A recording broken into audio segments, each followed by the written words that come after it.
Welcome to Leo entertainment. ఈ మధ్య విడుదలైన రజాకార్ సినిమా అనేది నిజంగా చెప్పాలంటే ప్రేక్షకుల్ని కన్నీరు పెట్టిస్తున్న సినిమాగా చెప్పవచ్చు. అంటే తెలంగాణలో ఇలాంటి చరిత్ర ఉందా, ఇంత నిరంకుశంగా ఆ పరిపాలన సాగిందా అనేది కళ్ళకు కట్టినట్టుగా చిత్రీకరించారు దర్శకుడు యాటా సత్యనారాయణ గారు. ఆయన బుల్లితెర నుంచి వెండితెర మీదకి వచ్చారు. తొలి ప్రయత్నంగానే ఒక పెద్ద ప్రయత్నం చేశారు. అండ్ ఆయన జర్నీ గురించి మనం చిన్న ఏవి ద్వారా మనం చూద్దాం. యాటా సత్యనారాయణ తల్లి కడుపుల పడ్డప్పటి నుంచే తండ్రి చెప్పే తిరుగుబాటు వీరగాథలు వింటూ ఉద్యమాల ఖిల్లా ఉమ్మడి నల్లగొండ జిల్లాలోని ఓ మారుమూల పల్లెటూరులో ప్రాణం పోసుకున్నాడు యాటా సత్యనారాయణ. పల్కా బల్పం పట్టుకుని బడిబాట పట్టినప్పుడే చదువుతో పాటు జాలిం కౌన్ రే ఉస్కా జులుం క్యారే అని కూలి పని చేసుకుంటూ పౌరుషంగా పాడే పోరాట పాటల్ని వింటూ వీరగాథల్ని వంటబట్టించుకుండు. వీర తెలంగాణ పోరాటగాథల్ని, విముక్తి పోరాటాల్ని, ఎందరో వీరుల చరిత్ర మూలాలను శోధించి సాధించి ఈ గడ్డ చరిత్ర మీద పట్టు సాధించిండు. పత్రికా విలేఖరిగా ప్రజలతో మమేకమై ప్రజా తిరుగుబాటు ఉద్యమాలను, అస్తిత్వ పోరాటాలను, ఎన్నో సమస్యలను తన వార్తా కథనాల ద్వారా నవతరానికి తెలియజేసిండు. సినిమాలంటే చిన్నప్పటినుంచే మోజు పెంచుకున్న యాటా హైదరాబాదులో అడుగుపెట్టి అనతి కాలంలోనే శతాధిక చిత్రాల దర్శకేంద్రుడు శ్రీ రాఘవేంద్రరావు గారి దగ్గర శిష్యుడిగా చేరి ఆయన నేర్పిన విద్యను ఒడిసి పట్టుకుని దానికి తన మార్కును జోడించిండు.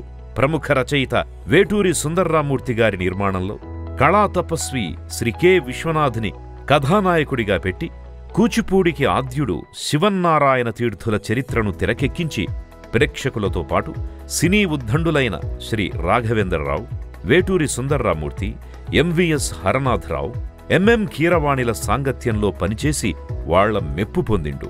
ప్రముఖ నిర్మాణ సంస్థ ఆర్కా మీడియా మరియు రామోజీరావు గార్ల కలయికతో భారీ ఖర్చుతో యాటా సత్యనారాయణ తెరకెక్కించిన స్వర్ణ ఖడ్గం అనే సిరీస్ తెలుగులో నిర్మించబడి 8 భాషల్లో అనువదించబడిన మొట్టమొదటి ప్రాజెక్టుగా పేరు దక్కించుకుంది.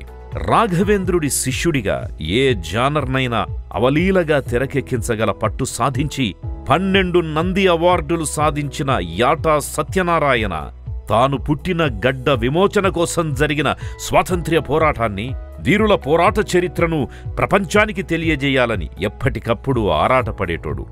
ఉరుములు మెరుపులకు వాన తోడైనట్టు సోదర సమానులు నల్లగొండ గడ్డ మీదనే పుట్టిన పోరాట పటిమగలిగిన శ్రీ గూడూరు నారాయణరెడ్డి గారి అకుంఠిత దీక్షా సంకల్పం యాటా సత్యనారాయణ కన్న కలలకు ప్రాణం పోసినాయి. హైదరాబాద్ వీర చరిత్రను దండుబాట మీద పెట్టడానికి సత్యనారాయణకు ఊతమిచ్చిన దమ్మున్న అస్త్రం గూడూరు నారాయణరెడ్డి. నెత్తుటితో తడిసిన మట్టి గాథను, దగాపడ్డ పూర్వీకుల చరిత్రను, అస్తిత్వం కోసం అసమాన పోరాటం చేసిన మనకు తెలియని మన ఘన చరిత్రను సినిమాగా చేసి ముందు తరాలకు చూపెట్టాలనే ఇళ్ళ ఇద్దరి సంకల్పమే గీ రజాకార్ సినిమాకి పునాది. ఏవి చూశారు కదా. ఇప్పుడు సత్యనారాయణ గారు మన గెస్ట్, ఆయనతో మాట్లాడదాం. సార్ నమస్తే అండి. నమస్తే. కంగ్రాట్స్ అండి. మొత్తానికి పెద్ద ప్రయత్నం చేశారు మీరు రజాకార్ అనేది. అసలు అంటే ఫస్ట్ అటెంప్టే ఈ టైపు రిస్క్ అటెంప్ట్ ఎందుకు చేశారు మీరు?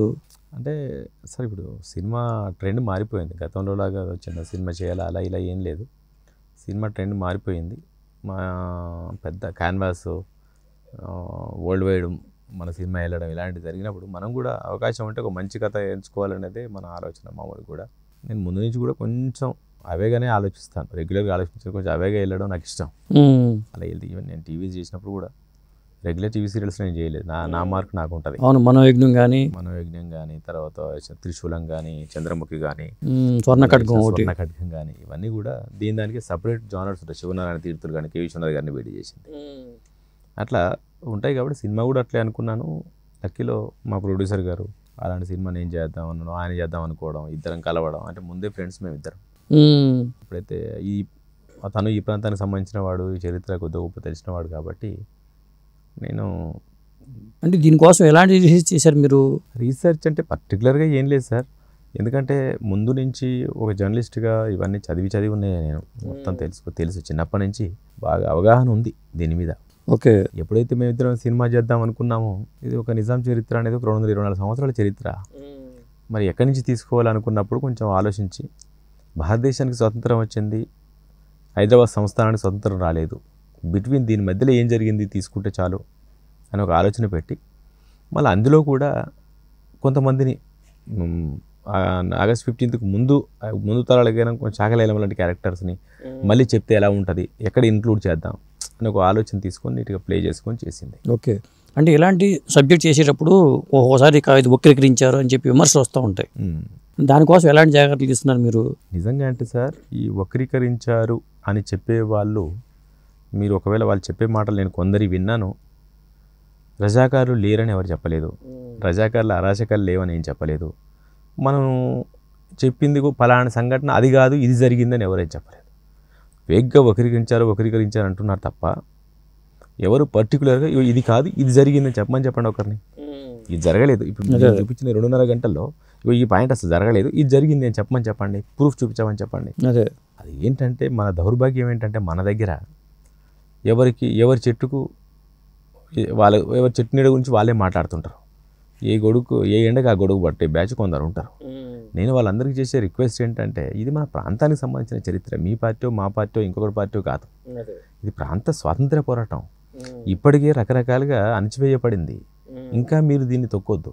అరే ఓకే, ఇంకా వాళ్ళ గురించి కూడా చెప్తే బాగుండు, వీళ్ళ గురించి కూడా చెప్తే బాగుండు అని రావచ్చు ఆలోచన, తప్పేం లేదు. కానీ నాకున్న నిడివి 2 గంటల 35 నిమిషాల్లో 224 సంవత్సరాల చరిత్ర చెప్పాలి నేను. అదే నాకుండే హార్డిల్స్ నాకుండే ప్రాబ్లం. నేను ఒక్కటే అనుకున్నాను సార్, ఇవన్నీ వస్తాయని నాకు ముందే తెలుసు.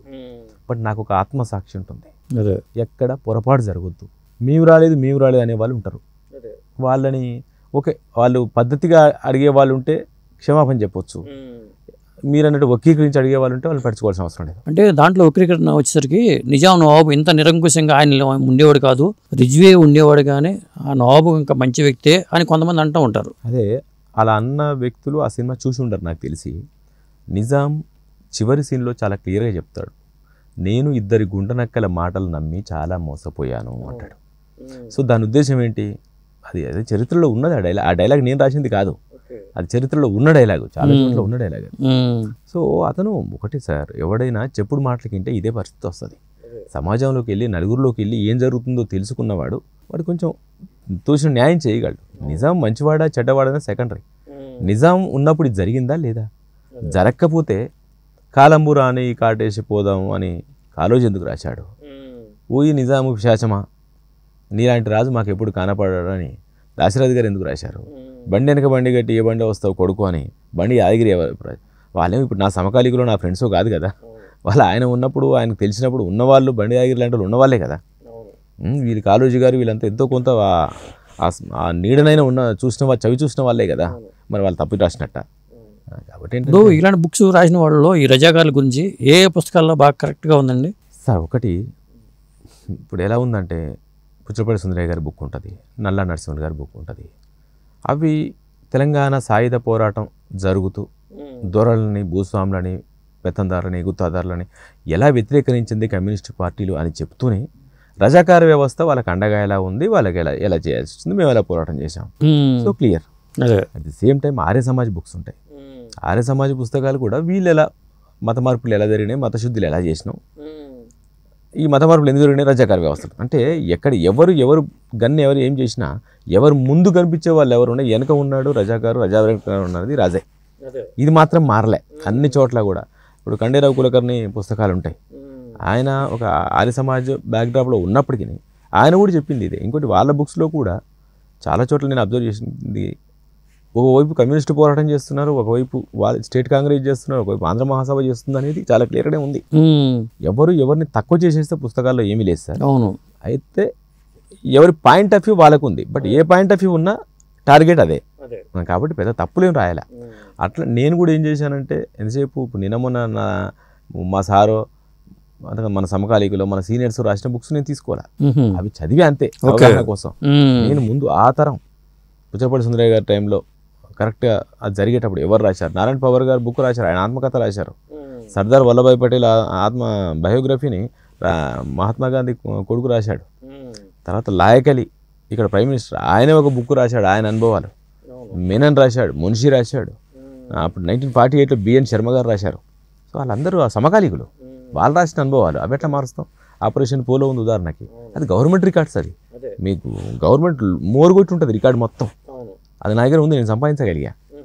కాబట్టి ఏంటంటే దీంట్లో ఇంకా తప్పులు వెతుకుతామంటే వాళ్ళు సగం చదివి తప్పులు ఎత్తుతారు. నేను సినిమా ఇంకొకటి ఏంటంటే కమ్యూనిస్టుల పాత్రని మీరు చాలా తక్కువ చూపించారు, ఎక్కువ ఆర్య సమాజ్ పాత్రని లేకపోతే ఆంధ్ర మహాసభ పాత్రని అట్లా అస్సలు ఆ వాదనే రాంగ్. ఎందుకు రాంగ్ అంటే ఇప్పుడు నా సినిమా తీసుకున్నాను సార్, మీరు చూశారో లేదో. చూశాను నేను.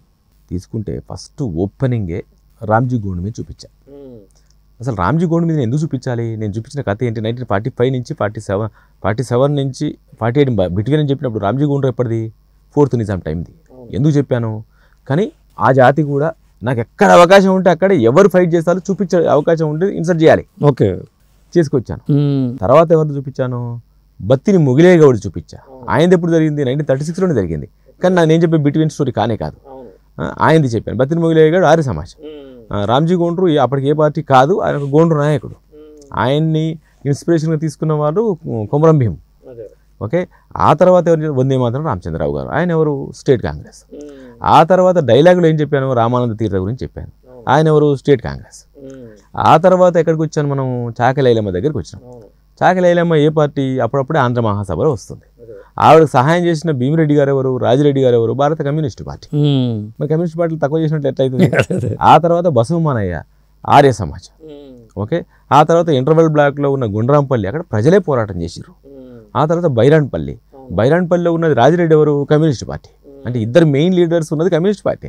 ఒక బసవమానయ్య ఆర్య సమాజ్, మళ్ళీ అక్కడ తారక్ పొన్నప్ప చేసిన క్యారెక్టర్ నారేంద్ర పవార్, ఆయన ఆర్య సమాజ్.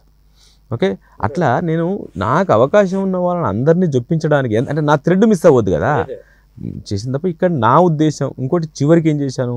రావినారాయణ రెడ్డి గారు లాంటి వాళ్ళని మిస్ అవుతున్నాను నాకు తెలుసు. ఇప్పుడు సినిమా అనేది కమర్షియల్గా ఎక్కించాను కాబట్టి ఈరోజు ఇంతమంది చూస్తున్నారు. అదే నేను డాక్యుమెంటరీ తీస్తే ఎవరు చూడరు, గుర్తున్నట్టు. ఈరోజు మీ అబ్బాయికి నచ్చుతుంది, మీ నాన్నకి నచ్చుతుంది, సినిమా మీకు నచ్చుతుంది. దానికి రీజన్ ఏంటంటే నేను డాక్యుమెంట్ లాగా చేయకుండా నా చరిత్రను చెప్పాలనే ఉద్దేశం. కాబట్టి అందరినీ చూపించాను. మిస్ అయిన వాళ్ళు నాకు తెలుసు.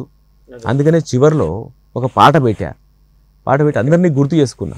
అది నా ఉద్దేశమే కాదు, నాకు అది అవసరం లేదు యాజ్ ఎ క్రియేటర్. ఎందుకంటే నేను ఏ పార్టీ కాదు, నేను జర్నలిస్ట్ని. అంటే బీజేపీ వెనకాల ఉంది, వాళ్ళు తీయించారు కాబట్టి వీళ్ళకి ఫేవర్గా తీసుకున్నారు. నిజంగా చెప్పాలంటే బీజేపీ తీపిస్తే భీమిరెడ్డి నరసింహారెడ్డి గారు బీజేపీ వాళ్ళకి తెలియదా? మొన్నటిదాకా ఎంపిక చేశారు, చనిపోయే ముందు వరకు. రాజిరెడ్డి కమ్యూనిస్ట్ అని తెలియదా? బీజేపీ వాళ్ళు ప్రొడ్యూసర్ బీజేపీ అనమాట. 100% వాస్తవం. అంతే తప్ప ఆయన నేను చాలా క్లియర్గా ఓపెన్ కథ చెప్పా. అసలు ఆయన కథ వినటానికి భీమిరెడ్డి నరసింహారెడ్డి గారు ఎవరో కూడా తెలియదు. నేనే చెప్పా. ఇలా మా జిల్లా అంటే ఆయన భువనగిరి ఇటు సైడ్ కాబట్టి, మాది అటు సైడ్ కాబట్టి మా జిల్లా సార్. నేను ఆయనతో 2 సంవత్సరాలు గడుపున్నాను, నాకు పరిచయం ఉంది, ఆయన నాకు చాలా క్లియర్గా ఉంది. ఓకే పెట్టండి అన్నాడు. ఎక్కడ ఆయన అడ్డుపడలేదు. అడ్డుపడితే ఆ చివరి సాంగే లేదు కదా ఓపెన్ వినిపించడానికి. ఎంతసేపు ఓకే సార్ ఇది బీజేపీ సినిమాని అని చెప్పి ఆర్య సమాజ్ని హైలైట్ చేసుకుంటా చేస్తే ఎవరైనా ఏమైనా చేస్తారా? ఓపెన్గా మాట్లాడుకుంటే. ఆ ఉద్దేశం మనకు అది ఆయనది కాదు, మాది కాదు. డబ్బులు పెట్టిన ఆయనది కాదు, తీసేది అది కాదు. ఐలమ్మ పాత్ర ఎందుకని కంటిన్యూ చేయలేదు ఎక్కడ? మళ్ళీ తర్వాత నా కథ అది కాదు కదా సార్. అదే నా కథలో రజాకార్ వ్యవస్థ చెప్తున్నా, బిట్వీన్ 1947 to 48 ఇదే నాకు కావాలి. నేను వాళ్ళని గుర్తు చేసుకోవాలి, ఇలాంటి సంఘటనలు జరిగినాయి అని. వాళ్ళు ఇప్పుడు ఐలమ్మ బయోగ్రఫీలో ఒక సంఘటన నేను తీసుకున్నా అంతే. భీమిరెడ్డి గారి బయోగ్రఫీలో ఒక సంఘటన నేను తీసుకున్నా. బైరాన్పల్లి స్టోరీ 2 తీయొచ్చు సార్. బైరాన్పల్లి సంఘటన మీద 2 సినిమాలు తీయొచ్చు. కానీ నాకు ఎంత కావాలి? 5 సార్లు అటాక్ జరిగింది అక్కడ. నేను 2 సార్లు తీసుకున్నా, 2 చాలా చిన్నగా తీసుకున్నా, మొదటిది అంతే. నాకు సినిమాకు ఏది అవసరమో ఎంత అంతే టచ్ చేసుకుంటే వెళ్ళా. లేదంటే ఒక్కొక్కరి చరిత్ర ఒక 2 సినిమాలు అవుతాయి అట్లా. అలాగే పాత్రల ఎంపికలు కూడా మీరు చాలా జాగ్రత్తలు తీసుకున్నారు. ముఖ్యంగా రిజ్వీ పాత్రకి అర్జున్ గారు, అతని పేరేంటండి? రాజ్ అర్జున్ కదా, అద్భుతంగా చేసాడు అతను. అతన్ని పెట్టాలన్న ఆలోచన ఎలా వచ్చింది మీకు ఆ పాత్రకి? అంటే లేదు సార్, అది మెయిన్ ఒక రకంగా లీడ్ క్యారెక్టర్ అదే. కాబట్టి నేను ఫస్ట్ ప్రయారిటీ ఆ క్యారెక్టర్కే ఇచ్చా. ఆ క్యారెక్టర్ ఎక్కడ మిస్ అవ్వదు మనకి అన్న ఆలోచనతో ప్లాన్ చేసుకున్న తర్వాత అలా వెతుకుతూ ఉంటే మా వాళ్ళు తీసుకొచ్చిన ఫొటోస్ అన్నిట్లో అతన్ని నాకు దగ్గర కనెక్ట్ అయింది. ఓకే, ఫస్ట్ ఇంకా వెనక ముందు ఎవరిని ఎతకలే ఆయనకు. Option A, option B, option C లేవు. అతనే ఒక్కటే ఓకే అయిపోయింది. అంటే నా దగ్గర ఒక 10 ఫోటోలు మా వాళ్ళు అందరూ ముందు పెడతారు. మా డైరెక్షన్ డిపార్ట్మెంట్ అని తీసుకొచ్చి సార్ వీళ్ళు హిందీ ఆర్టిస్టులు వీళ్ళు అని పెడతారు కదా. నాకు మొత్తం చూసి ఇతను చాలు, నాకు ఇతను మాట్లాడండి అని చెప్పాను. అతను అలాగే తేజ్ సప్రు కూడా పటేల్ పాత్రకి చాలా అద్భుతంగా. తేజ్ సప్రు గారు ఏంటంటే మాకు ఆర్కాలో ఒక వెబ్ సిరీస్ చేస్తుంటే మేము అందులో యాక్ట్ చేస్తున్నాడు. ఎప్పుడు జుట్టు తీసేసి ఉంటుంది కదా, పర్ఫెక్ట్గా ఉంటుంది అనిపించింది. కానీ నేనంత సాటిస్ఫై అవ్వలే ఫస్ట్ ఆయనతో. ఎందుకంటే ఆయన పెదాలు సన్నగా ఉంటాయి, క్యాట్ ఐస్ అయినవి. ఎట్లా సర్దార్ పటేల్ పెదాలు పెద్దగా ఉంటాయి, ఈ క్యాట్ ఐస్ కాదు, ఎట్లా మ్యాథ్స్ ఐస్ అంటే లెన్స్ పెట్టొచ్చు, పెదాలు ఎలా సెట్ చేస్తాను కొంచెం డౌట్ ఉండి నా ఆప్షన్స్ ఎతికాను, కానీ నాకు ఎక్కడ కరెక్ట్గా సెట్ అవ్వలే. ఓకే. పరశు ట్రావెల్ గారు కూడా చేయడానికి సిద్ధంగా ఉండే, అయితే పరశు ట్రావెల్ గారు ఏంటంటే కొంచెం లావు ఉన్నారు బాగా. తర్వాత పరశు ట్రావెల్ గారు ఆల్రెడీ సర్దార్ బయోగ్రఫీలు చేశారు. అప్పుడు నాకేమనిపించింది అంటే నా మార్కు కావాలి, నేను అక్కడి నుంచి పెట్టుకుంటే సరే అందులో చేశాడు ఆ దృష్టితోనే చూస్తారు కొందరు, చూసిన 10 మంది అయినా. అదే అందుకని నాకు వద్దని చెప్పి మళ్ళీ ఈయన ఒక 4 సార్లు మేకప్ టెస్ట్ చేశా. ఇంకా 4 సార్లకు ఫస్ట్కి సెకండ్కి థర్డ్కి అట్లా నేనే కొంచెం మార్కులు వేసుకుంటూ వెళ్ళిపోయిన తర్వాత చివరికి ఒక సీన్ యాక్ట్ చేయించిన తర్వాత పర్ఫెక్ట్గా నాకు అందులో దిగిపోయారు ఆయన, ఓకే అని ఫిక్స్ అయిపోయాయి అట్లా. ఎందుకంటే హైట్ కానీ పర్సనాలిటీ కానీ చక్కగా సరిపోయింది. మంచి విగ్రహం. బాగున్నారు. ఈ రోజులో పటేల్ పాత్ర ఎవరు చేస్తారు అన్నప్పుడు మీకు భలే దొరికారు ఆయన అనిపించింది. అవును, అంటే నిజంగా ఆయనని మామూలుగా చూస్తే పెట్టుకోవాలనుకోం, మామూలుగా చూస్తే ఆయన చేసిన అంటే అఫ్కోర్స్ చాలా సీనియర్ ఆర్టిస్ట్, అమితాబ్ బచ్చన్ గారు హీరో చేసిన అప్పటి నుంచి ఉన్నారు ఆయన. జితేంద్ర వాళ్ళ కాంబినేషన్లో సినిమాలు వచ్చినవి కూడా ఉన్నాయి. అయితే ఏంటంటే క్యాట్ ఐస్, సన్న లిప్స్ ఇవన్నీ దృష్టిలో పెట్టుకుంటే మనం ఇంకొక రకం ఉంటే బాగుండి అనిపిస్తుంది. కానీ ఎప్పుడైతే ఆయన క్యారెక్టర్లోకి ఒదిగిపోయారో పర్ఫెక్ట్, ఇంకా నాకు మళ్ళీ ఈ పటేల్ గుర్తురాలే ఇంకా నాకు అట్లా. ఇప్పుడు టైటిల్ వచ్చేసరికి రజాకార్ అని ఒక నెగిటివ్ షేడ్ ఉన్న టైటిల్ కదా, ఎందుకు ఆ రజాకార్కి వెళ్ళకుండా వేరే పేరు ఏమైనా ఆలోచన చేసి ఆల్టర్నేటివ్ ఏమైనా చేశారా? చెయ్యలేదు, అదే పవర్ఫుల్ టైటిల్. మనం చెప్పదలుచుకుంది రజాకార్ గురించే, ఇంకెవరి గురించో కాదు. ఇప్పుడు తెలంగాణ సాయుధ పోరాటం గురించి చెప్పుకుంటే ఏదో ఇంకేదో విముక్తి పోరాటం, ఇంకో భూమి కోసం ఏదో ఎట్లా పెట్టేవాళ్ళు. సాధారణంగా రజాకార్ అంటే వీళ్ళు తెలియని వాళ్ళు, చరిత్ర తెలియని వాళ్ళు ఏంటంటే సినిమాలకి ఇప్పుడు పాజిటివ్ టైటిల్స్ ఉంటాయి కాబట్టి మంచి వాళ్ళు, లేకపోతే చాలా అద్భుతమైన మన తెలంగాణ కోసం పోరాడే వాళ్ళు ఏమో అని అనుకునే ప్రమాదం ఉంది కదా కొత్త జనరేషన్ వాళ్ళు. అలా కాకుండా వల్లభాయ్ పటేల్ యాంగిల్లో పెట్టుంటే బాగుండేదేమో కదా. అంటే మనం టోటల్గా పటేల్ క్యారెక్టరే పెడితే పటేల్ హిస్టరీ ఇంకో రకంగా చేయాల్సి వస్తుంది. అప్పుడు మనం అనుకున్న వీళ్ళందరూ ఎవరు రారు. వీళ్ళందరూ ఎవరు రాకపోతే నేను పటేల్ స్టోరీ చేస్తే ఇంకో కథ అవుతుంది. పటేల్ ఒక దీనికోసమే కాదుగా, అన్ని రాజ్యాలని కలపడం కోసం ఎంత ప్రయత్నం చేశాడు, వేరే స్టోరీ ఉంది, అది నా ప్రాంత స్టోరీ అవ్వదు. ఓకే. కాబట్టి పటేల్ పెట్టలేము. ఇప్పుడు నిజాం ఫైల్స్ అని పెట్టొచ్చు, నిజాం ఫైల్స్ అని పెట్టుకోవచ్చు. అప్పుడు ఏమైంది, నిజాం బయోగ్రఫీ అవుతుంది. నిజాం బయోగ్రఫీ అయితే అతను ఎలా రాజా అయ్యాడో, అతనుకున్న హార్డిల్స్ ఏంటి, వెనక ముందు ఏంటి అనేది అయితే ఆ రజాకార్లో ఒక పార్ట్ అయితే తప్ప రజాకార్లు ఇదవరు. సో నా కథే రజాకార్లు. అందుకనే నేను చెప్తున్నా ఏంటంటే అందరూ ఏమనుకుంటున్నారంటే తెలంగాణ సాయుధ పోరాటం అంత పెద్ద జరిగింది చూపించాను. నా తెలంగాణ సాయుధ పోరాటం కథ కాదు నాది, సాయుధ పోరాటం కథే కాదు నాది. ఆ కథనే తీసుకోవాలి. ఆ కథ తీసుకుంటే ఇంకో సినిమా చేయొచ్చు, ఇంకా 2 సినిమాలు చేయొచ్చు, అంత పెద్ద చరిత్ర అది. ఇక్కడ నేను తీసుకుంది రజాకార్లు. అందుకని ఎటు పోయినా కూడా రజాకార్లు టచ్ అయిన పాయింట్ తీసుకున్నాను తప్ప. ఇప్పుడు ఉదాహరణగా ఐలమ్మ దగ్గర గొడవదే ఉంది, భూస్వామ్య వ్యవస్థ మీదనే ఐలమ్మ పోరాటం, కానీ భూస్వామికి ఎవరు సపోర్ట్ చేశారు, రజాకార్. అదే మనమే చెప్తున్నాం. ఈ రజాకార్ వ్యవస్థలో ఫస్ట్ పోస్టు రజ్వీద్ అయితే సెకండ్ పోస్టు రామచంద్రారెడ్డి అని అదే చెప్పినాం మనం. రామచంద్రారెడ్డి అనేవాడు ఆడ అన్యాయం చేశాడు, ఎందుకు అన్యాయం చేశాడు, ఇటు సపోర్ట్ చేశాడు, చాలా క్లియర్ చెప్పాం. కాబట్టి మనకి ఎటు పోయినా రజాకార్ కథే కాబట్టి రజాకార్ని తీసుకున్నాం, అదే టైటిల్ పెట్టాం. ఇంకోటి ఏంటంటే ఆ పేరు కొత్తగా ఉంది సార్, వినడానికి కూడా ఇదేంటి కొత్తగా ఉంది, కొత్తగా ఉంటుంది జనాలు చూసి రజాకారంగానే. అన్నాం అనుకోండి, ఒక ఏమంటారు ఒక వెబ్ సిరీస్ లాగా అనిపిస్తుంది అట్లా. అంటే సినిమా చూసిన తర్వాత ఇప్పుడు జనరేషన్కి అర్థమైంది, ఓ ఇంత జరిగిందా మన తెలంగాణకి, మన స్వాతంత్రం అప్పుడు రాలేదు, ఆగస్టు 15 రాలేదా, దీని వెనకాల ఎంత చరిత్ర ఉందా అనేది సినిమాలో కళ్ళకు కట్టినట్టుగా చెప్పారు మీరు. అవును, చాలా సన్నివేశాల్లో కానీ, అలాగే మతం మార్చుకునే విషయంలో కానీ, అది ఉర్దూని రుద్దే విషయంలో కానీ, ఇలాంటి అంశాలన్నీ చాలా బాగా స్టడీ చేశారనిపించింది చూసినప్పుడు అయితే నాకు. అవును. అలాగే లాస్ట్లో రిజ్వీ పారిపోయే సన్నివేశం ఒకటి కరెక్ట్గా మనకి చరిత్ర ఎక్కడ వక్రీకరించకుండా మీరు అదే తీసుకున్నట్టు అనిపించింది. అదే అండి, అసలు 100% యాజ్ ఇట్ ఈస్గా దించండి. ఇప్పుడు ఒకటి సార్, దాని ఆధారంగా చేశాను అని ఒక్క వర్డ్ పెట్టి డిస్క్లైమర్లో నేను ఏమో చేసుకోవచ్చు. అదే అవును, ఒక్క వర్డ్ పెట్టేసి డిస్క్లైమర్లు దాని ఆధారంగా చేస్తున్నానని చెప్పేసి నేను ఏమైనా చేసుకోవచ్చు. అంటే ఇప్పుడు 50 కోట్లు పెట్టినోడికి ఇంకో 10 కోట్లు పెట్టి హీరో తెచ్చుకోవడం పెద్ద సమస్య ఏం కాదు, ఏమైనా చేయొచ్చు.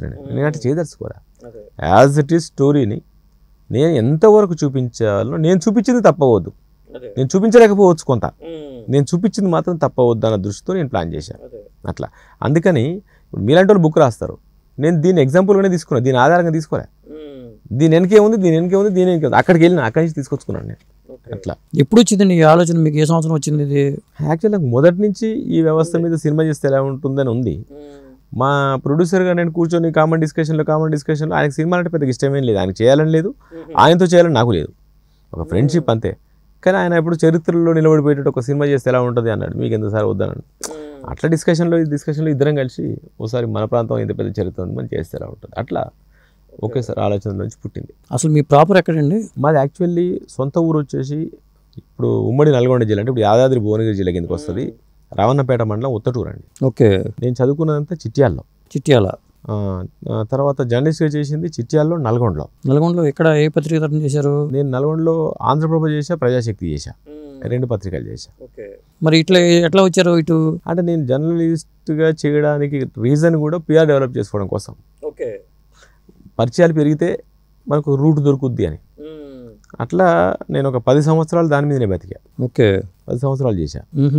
ఇక్కడికి వచ్చినాక సినిమా ఫీల్డ్ కోసం వచ్చినాక కూడా నాకు సరైన అవకాశాలు రానప్పుడు మళ్ళీ ఖైరతాబాద్ నియోజకవర్గం నుంచి మళ్ళీ సుప్రభాతానికి ఫ్రీలాన్సర్గా చేస్తూ ఆంధ్రప్రభకు విజయబాబు గారు జర్నలిస్ట్ అప్పుడు సబ్ ఎడిటర్, ఆయన ఫ్రీలాన్సర్గా చేస్తూ ఆయన సహకారంతో అక్కడ కాసర ప్రతాప్ రెడ్డి గారు సుప్రభాతానికి చేస్తూ మళ్ళీ విజేత నగపట్ల ఒక పత్రిక వచ్చింది, దానికి ఖైరతాబాద్ నుంచి విజేత కూడా పనిచేశారు మీరు? ఖైరతాబాద్ నుంచి చేస్తూ అప్పుడే ఈ అవకాశం వచ్చింది. సుప్రభాతం ఆఫీసు బాబుఖాన్ ఎస్టేట్లో ఉండేది. బాబుఖాన్ ఎస్టేట్లో ఉండేది, 12th ఫ్లోర్ ఏదో నాకు కరెక్ట్ ఫ్లోర్ గుర్తులేదు, బాబుఖాన్ ఎస్టేట్లో ఉండేది.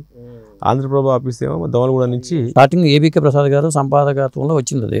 తర్వాత వాసుదేవరావు గారు వీళ్ళందరూ పనిచేశారు అప్పట్లో. నేను కాసర ప్రతాప్ రెడ్డి గారు నాకు ఆయన ఫ్రెండ్ నల్గొండలో ఏపీ టైమ్స్ అని పత్రికకు నల్గొండలో స్టాఫర్ చేశారు ఆయన, అప్పుడు నాకు ఫ్రెండ్ ఆయన. అప్పటి నుంచి ఇక్కడికి వచ్చాను. మరి సినిమా ఈ బుల్లితెర కనెక్షన్స్ ఎలా వచ్చినాయి? నేను ఖైరతాబాద్లో చేస్తున్నప్పుడే సుఖబాసి హరిబాబు గారని గుంటూరు గోవాడ అయింది తెనాల దగ్గర, ఆయన నాకు పరిచయం అయ్యారు. ఆయన బీజేపీ కిషన్ రెడ్డితో పాటు తిరిగేవాళ్ళు, కిషన్ రెడ్డి అట్లా పరిచయం అయ్యారు. ఆయన పరిచయం అయిన తర్వాత ఆయన అప్పుడు సీరియల్ చేస్తున్నారు, నేను రిపోర్టర్గా ఆయనకి నచ్చాను. నేను నా ఆలోచన ఆయనకి చెప్పా, అక్కడ అవసరమే లేదు సీరియల్కి పిఆర్ఓ అనేది ఉండదు, కానీ సరే నాకు పిఆర్ఓ ఉండండి అని తీసుకెళ్ళిపోయాను. ఓకే. ఎట్లయితే ఫస్ట్ ఆయన దగ్గర ఎంటర్ అయితే చాలండి, అలా ఎంటర్ అయిపోయిన తర్వాత ఇక్కడ రోడ్ నెంబర్ జీవికి ఎదురుగా అలా గెస్ట్ హౌస్ ఉండేది అప్పట్లో, మొత్తం అప్పట్లో సింగిల్ ఎంటీగా ఉండేది. అవును. ఆ స్పీడ్ పోస్ట్ ఆఫీస్కి ఎదురుగా గెస్ట్ హౌస్ ఉండేది. ఓకే. ఆ గెస్ట్ హౌస్లో ఉంటూ ఆయనే జీవన తీరాలు అని ఒక సీరియల్ స్టార్ట్ చేశాడు. తెలుగులో second daily serial, first daily serial Ruturagalu, okay అవును, సెకండ్ డైలీ సీరియల్ అది జీవన తీరాలు. దానికి నేను అసిస్టెంట్ డైరెక్టర్గా జాయిన్ అయిపోయి, దానికి కాట్రగడ్డ రవితేజ గారు కొబ్బరిబండం డైరెక్టర్, ఆయన డైరెక్టర్. అట్లా 360 ఎపిసోడ్స్ మేము వచ్చేసినాం. చేసిన తర్వాత అప్పుడే రాఘవేంద్రరావు గారు హైదరాబాద్కి షిఫ్ట్ అవుతున్నారు, ఆయన కూడా టెలిషో స్టార్ట్ చేస్తున్నారు అని చెప్పి మన చంద్రశేఖర్ ఆజాద్ గారు రైటరు, సోదర నీలాంటి వాళ్ళు చాలా అవసరం వాళ్ళకి, ఒకసారి నీకు నాకు అప్పటికి రాఘవేంద్రరావు గారు అంటే చాలా పిచ్చి అని వాళ్ళందరూ తెలుసు. ఓకే, నువ్వు అక్కడ ఒకసారి టచ్ చేసి చూడు అంటే అని అనిల్ కిషోర్ గారు అని రాఘవేంద్రరావు గారు కో డైరెక్టర్కి పరిచయం చేసి అక్కడికి పంపించారు. అక్కడ పంపించిన తర్వాత వాళ్ళు కొంచెం హెసిటేట్ చేశారు నన్ను, ఎందుకంటే వాళ్ళంతా సినిమా ఎదుర్కొంటే ఖాళీ ప్లేస్ ఉండేది, ఉండేవి. అప్పుడు మళ్ళీ ఆర్టిస్ట్ మహర్షి రాఘవేంద్రరావు గారికి ఫోన్ చేసి, అతను నా ఫ్రెండే, అతను మీరు హెసిటేట్ చేయాల్సిన అవసరం లేదు, మీరు పెట్టుకుంటే మీరు ఇమీడియట్గా నచ్చుతారు మీకు అబ్బాయి అని చెప్పిన తర్వాత రాఘవేంద్రరావు గారు పెట్టుకున్నారు. ఓకే, అప్పుడు మరి రాజమౌళి వాళ్ళు అక్కడ ఉన్నారండి? రాజమౌళి గారు అప్పుడు నేను జాయిన్ అయ్యే టైంకి ఆల్రెడీ శాంతినివాసం డైరెక్షన్ చేస్తున్నారు రాజమౌళి గారు. సునీల్ వర్మ గారు అని ఉండేవారు, ఆయన శ్రీకృష్ణ కళ్యాణ లీలే అని కన్నడ సీరియల్ డైరెక్ట్ చేస్తున్నారు. మా ముల్లపూడి వర గారు ఉన్నారు కదా, అతను రాఘవేంద్ర మహాత్మ్యం చేస్తున్నారు. తర్వాత జీసీ శేఖర్ గారేమో అక్కడ కూర్చొని ఉండేవాళ్ళు, ఏది గాలి ఉంటే అది చేస్తూ ఆయన ఎలక్ట్రానిక్ మీడియా వర్క్ చూసుకుంటూ ఉండేవాళ్ళు. టైం పాస్ ఆయన అప్పటికే చేసి ఉన్నారు ఆయన. తర్వాత విఎస్ రెడ్డి గారు సాగర్ గారు బ్రదర్ ఉండేవాళ్ళు, వాళ్ళు రేఖగలని సమాంతర రేఖలని తెలుగులో ఈటీవీలో వచ్చేది, రేఖగలని కన్నడలో వచ్చేది, అది చేస్తుండేవాళ్ళు. మా జితేంద్ర అని శాంతినివాసానికి సెకండ్ యూనిట్ తెలుసు, అతను చేస్తుండేవాడు. ఈ మనోయజ్ఞానికి వచ్చేసి మా అనిల్ కిషోర్ గారు, విఎస్ రెడ్డి గారు, అప్పుడప్పుడు సునీల్ వర్మ గారు, వీళ్ళందరూ చేస్తుండేవాళ్ళు. నేను యాక్చువల్ దానికి అసోసియేట్గా జాయిన్ అయ్యా. నా వర్క్ నచ్చి 3వ నెలలోనే అదే సీరియల్కి నన్ను డైరెక్టర్గా పెట్టుకున్నారు. మనోయజ్ఞానం. అట్లా ఆ సీరియల్ నా ఫస్ట్ డైరెక్షన్. అక్కడి నుంచి జస్ట్ 3 months రాఘవేంద్రరావు గారి దగ్గర జాయిన్ అయిన 3rd monthలో నేను డైరెక్టర్ అయ్యా. అక్కడి నుంచి ఇంకా మన ఎలక్ట్రానిక్ మీడియా యాడ్స్ సీఎం గారు చంద్రబాబు నాయుడు గారు ఒక 9 years నేనే ఎక్కువ వర్క్ చేశాను. నేను అట్లా చేశారా మీరు బాబు గారికి? 9 years బాబు గారికి చాలా మొన్న కూడా బ్రింగ్ బ్యాక్ బాబు, అవన్నీ నేనే చేశాను. బ్రింగ్ బ్యాక్ బాబు సాంగ్ చంద్రబాబు నాయుడు గారికి ప్రసాద్లో ప్రివ్యూ చేస్తే ఆయన 10 నిమిషాల్లో చూసి వెళ్తాన్న వాళ్ళు అది చూసి గంట సేపు నాతో మాట్లాడుకుంటున్నారు. ఇప్పుడు ఏం చేద్దామని ఓకే ఆ సాంగ్ చేసి దాని తర్వాత చంద్రన్న బీమా సాంగ్ కూడా నేనే చేశాను. మళ్ళీ తర్వాత అధికారంలోకి వచ్చినాక చంద్రన్న బీమా సాంగ్ కొంచెం ఎక్కువ వర్కే చేశాను ఏంటి. బాబు గారిని కలిసారా? చాలాసార్లు రెగ్యులర్గా కలుస్తూ ఉండేవాళ్ళం. ఎప్పుడు అసలు ఫస్ట్ లైవ్ స్టార్ట్ చేసిందే మేము. ఫస్ట్ సీఎం అయిన తర్వాత ఒక లైవ్ వెళ్ళాలని సెక్రటరీ స్టార్ట్ చేసాం. స్టార్ట్ చేసినప్పుడు ఈ రైతు కార్యక్రమానికి సంబంధించిన ఒక ప్రోగ్రామ్ చేసి బాబు గారు, మా డైరెక్టర్ గారు, నేను, మన శ్రీలక్ష్మి గారు ఉండేవాళ్ళు, కలెక్టర్ ఆవిడ, కమిషనర్ ఏదో ఉండే ఆవిడ ఆ శాఖకు కమిషనర్ ఉండే ఆవిడ. ఓకే. అప్పుడు ఫస్ట్ లైవ్ స్టార్ట్ చేసింది మేమే అప్పుడు. అట్లాగా? ఎందుకంటే రాఘవేంద్ర గారు అప్పుడు యాక్టివ్గా ఉండేవాళ్ళు కదా ఆయనతో బాగా. చాలా జల చైతన్యం సాంగ్స్, జలయజ్ఞం సాంగ్స్ కానీ తర్వాత ఎన్ని సాంగ్స్ అండి లెక్కలేవు అసలు. చాలా సాంగ్స్. మీకు ఇప్పుడు ఫస్ట్ సినిమా చేయాలనుకున్నప్పుడు ఈ రజాకార్ సినిమా చేద్దామా లేకపోతే వేరే చేద్దామా అనే ఆలోచన ఏమైనా వచ్చిందా స్టార్టింగ్లో? కెరీర్ పరంగా ప్లాన్ చేసుకోవాలి కదా. అదే అంటే ఒకటి సార్ ఇప్పుడు మారిపోయింది. ఒకప్పుడు అయితే ఇలాంటి పర్టికులర్ సినిమాలు చేస్తే ఏంట్రబ్బా మనం అక్కడే ఉంటామా అనేది ఇప్పుడు ఏం లేదు సార్. ఇప్పుడు పర్టికులర్ సినిమాలే చేయాలి, డిఫరెంట్ వేలోనే వెళ్ళాలి. వెళ్తేనే మనం మార్కెట్లో ఉంటాం. ఒక రెగ్యులర్ కమర్షియల్ సినిమా చేస్తే అది ఆడితే ఉంటాం, ఆడకపోతే ఉండం. ఇదైతే కనీసం ఐడెంటిటీ ఉంటుంది. మళ్ళీ ఇంకొక జానర్కి వెళ్ళాం అనుకోండి, మనం ఒక డిఫరెంట్గా కనిపిస్తాం. కాబట్టి ఏంటంటే రజాకార్ సినిమా చేయాలనుకోవడం నేను ఒక లెక్కలాగానే ఫీల్ అయ్యే తప్ప అరే ఇది చేస్తే ఎట్లా అనుకోలేదు. ఆలోచన అందుకని ఏంటంటే నేను ముందు నుంచి కూడా ఏ ట్రెండ్కి తగ్గట్టుగా ఆ ట్రెండ్ కథలు రెడీ చేసుకుంటూ వస్తున్నా. నేను ఎప్పుడు ఏ అవకాశం వచ్చినా మన దగ్గర బాణం సిద్ధంగా ఉండాలి. అట్లా చేసుకుంటూ వస్తున్నా. అట్లా ఉన్నాయి, ఇలా ఉన్నాయి. అదే హీరో నాని మీ దగ్గర పనిచేశారంటారు? నా దగ్గర పనిచేయడం అనే పదం కరెక్ట్ కాదు కానీ ఇద్దరం కలిసి పనిచేశారు. ఇప్పుడు అల్లరి బుల్లోడు అనే సినిమాకు రాఘవేంద్రరావు గారికి నేను కో డైరెక్టర్. నా దగ్గర నాతో పాటు తన అసిస్టెంట్ డైరెక్టర్, క్లాప్ అసిస్టెంట్. నేను లొకేషన్ కో డైరెక్టర్ కాబట్టి క్లాప్ నెంబర్ నేనే ఇవ్వాలి. కాబట్టి మా ఇద్దరి మధ్యలో ఎక్కువ ఇది ఉంటుంది. మిగతా శ్రీనివాస్ అని, లితీష్ అని, చునియా అని మా టీం అంతా ఉండేది. బట్ నేను ప్రతి చాట్కి నెంబర్ ఆ అబ్బాయికి నేనే చెప్పాలి కాబట్టి మా ఇద్దరి మధ్యలో కొంచెం వర్క్ రాపో ఎక్కువ ఉండేది. అతను హీరో అవుతానని చెప్పేవాడు మీతో ఎప్పుడన్నా? ఇంట్రెస్ట్ ఉండేది. ఎప్పుడో టిఫిన్ చేసుకుంటూ నేను మాట్లాడినా కానీ నీకేమన్నా ఏంటంటే అతను డైరెక్ట్గా అన్నాడు నాతో, డైరెక్ట్ హీరో అయితే పర్లేదు కానీ క్యారెక్టర్ ఆర్టిస్టులు చెయ్యను సార్ అనేవాడు. అట్లా అనేవాడు కాన్ఫిడెంట్గానే. అంటే సరే నాని మనకు సర్కిల్ లేదు కదా, బట్ ఇది నువ్వు వచ్చిన వే కరెక్టే, నీకంటే ఒక టైం వచ్చేస్తుంది చూద్దాం అంటుండేవాడిని. మా అబ్బాయి మనసులో ఏం ఫీల్ అయ్యాడో మనకు తెలియదు కానీ నన్ను తర్వాత ఒకసారి నేను, నితిన్, నాని అందరం ఫిలిం సిటీలో షూటింగ్ చేస్తున్నాం, ఒక సాంగ్ షూటింగ్ చేస్తుంటే నాని మేమందరం సరదాగా ఉంటే నాని రజనీకాంత్ని ఇమిటేట్ చేస్తూ నడుచుకుంటూ వస్తున్నాడు. అప్పుడు నితిన్ నీకు మంచి టాలెంట్ ఉంది, నువ్వు ట్రై చేయి, ఎందుకు అసిస్టెంట్ డైరెక్టర్ ఈ టెన్షన్లన్నీ ట్రై చేయి, నువ్వు ఆర్టిస్ట్ అవుతావు అని చెప్పాడు. సందర్భం అయితే వచ్చింది. అతనికి లక్కీలో కలిసి వచ్చింది.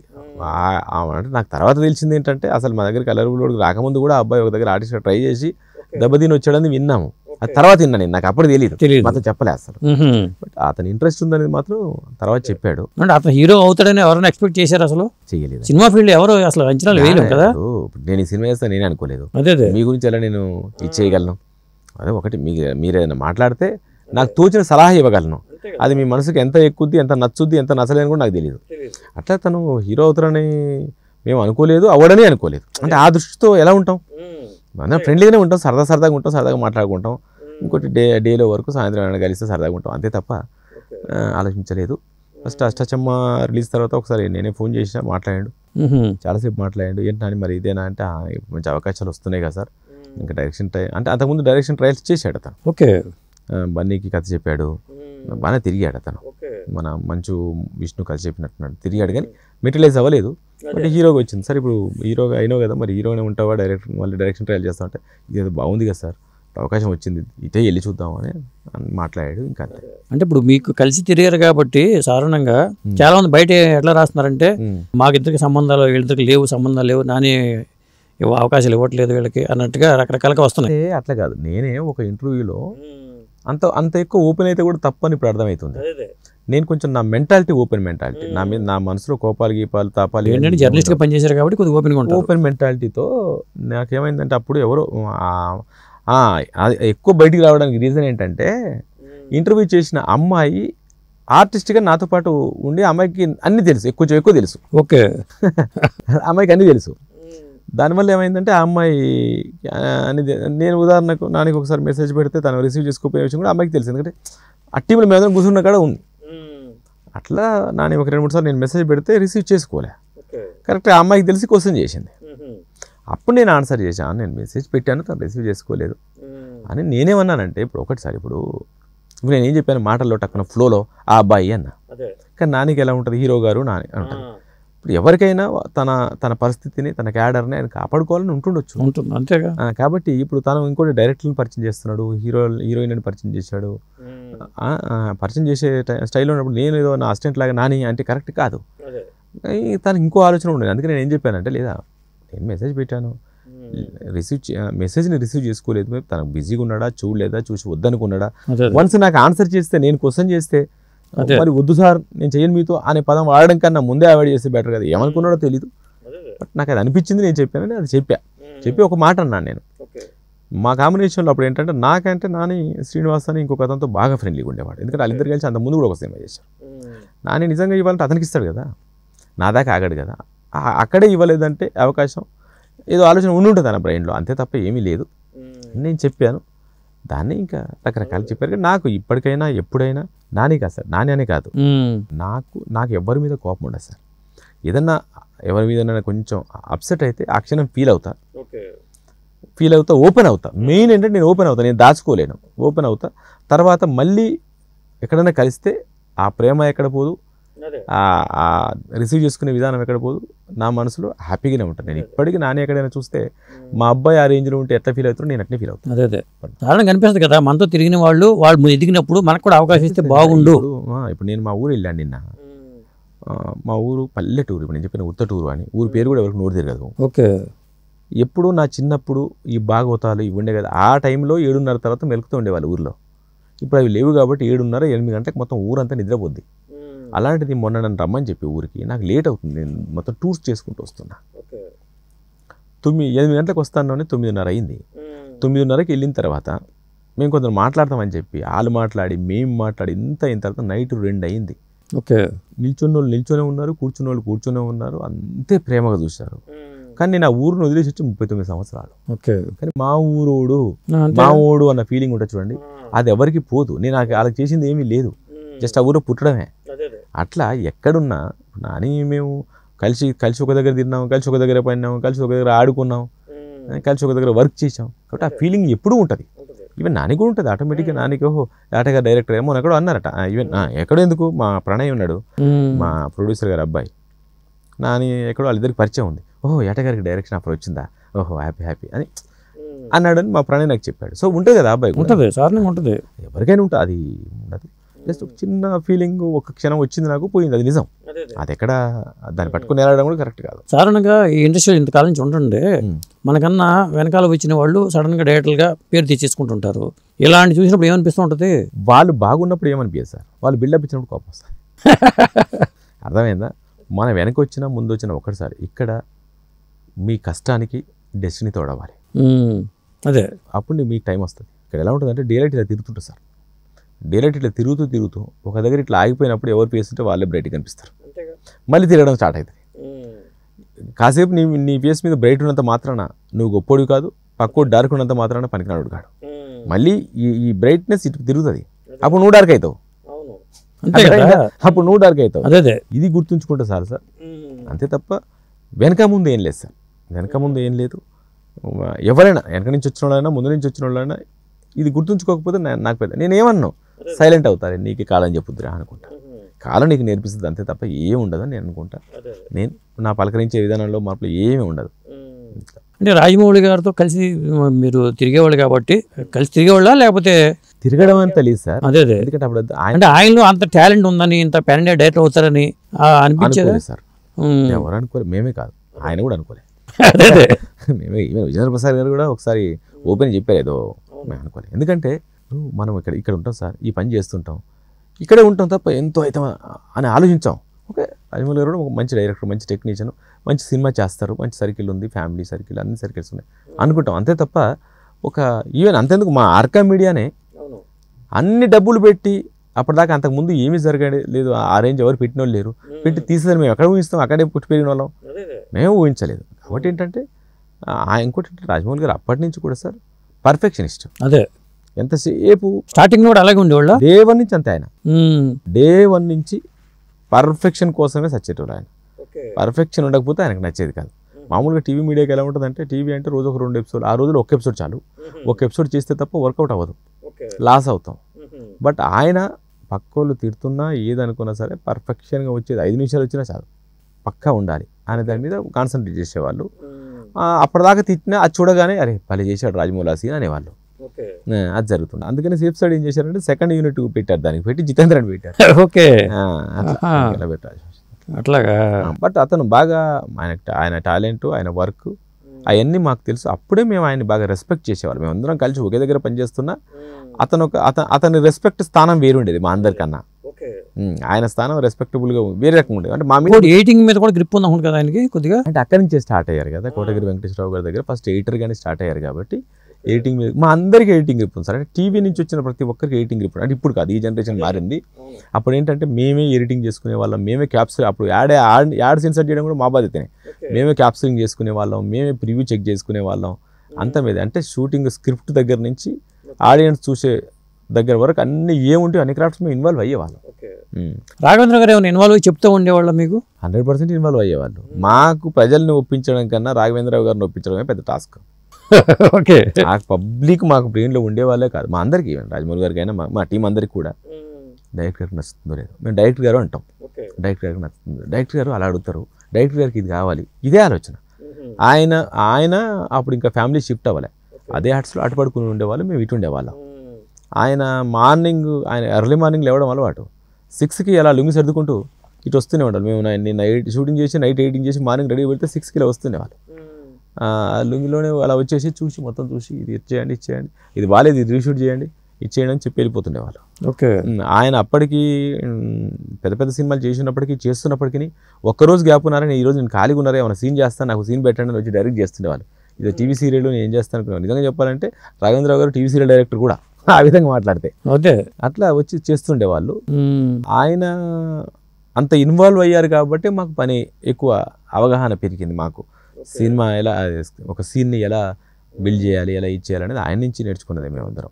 ఇప్పుడు బుల్లితెర సీరియల్స్కిను ఇప్పుడు సినిమాకి మేకింగ్ పరంగా ఏమైనా వేరియేషన్ ఉంటుందా? మీకు అనుభవం చేశారు కాబట్టి 100% ఉంటుంది సార్. ఎందుకంటే సీరియల్ అనేది ఏంటి సార్ అంటే ఒక బడ్జెట్తో ముడిపడి ఉన్నది. హార్డ్లీ దానికి ₹1,00,000 సార్. ఒక ఎపిసోడ్ అంటే 22 మినిట్స్ మనం చేసేదానికి ₹1,00,000.